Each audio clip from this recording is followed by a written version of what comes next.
narito po ulit ang update natin para sa lagay ng ating panahon. Ngayong hapon po ng September 10, 2025. Sa ngayon po ay patuloy pa rin na nagdudulot ng maulap na kalangitan na may mga pulo-pulo na mga pag-uulan ang low pressure area na nasa coastal areas po ng silangan ng Infanta, Quezon. Hindi naman po ito inaasahan na lalakas bilang bagyo at posibleng malusaw rin sa susunod po na mga oras.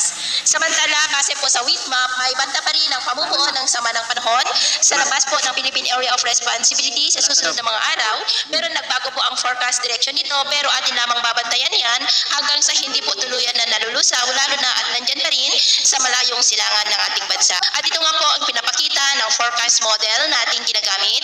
Hanggang po sa susunod na 2 linggo ay posible pa rin ang pamumuo ng mga sama ng panahon sa paligid po ng ating bansa. At sa lagay ng ating panahon, ngayong hapon dahil sa LPA at mga localized thunderstorm ay nakakaranas pa rin ng maulap na kalangitan na minsan ay may mga pulo-pulo na mga pag-ulan sa ilang bahagi ng Cagayan Valley, Cordillera, Ilocos Region, Central Luzon, Metro Manila, Calabarzon, Mimaropa, Bicol Region, Panay Island, Negros, Cebu, Leyte, Samar Provinces, Zamboanga Peninsula, Northern Mindanao, Caraga, Davao Region at Sorsogon. At mamayang gabi, may mga isolated rains pa rin sa ilang bahagi ng ating bansa kaya mag-ingat pa rin po tayo sa posibleng mga banta pa rin ng mapagbaha at pagguho ng lupa.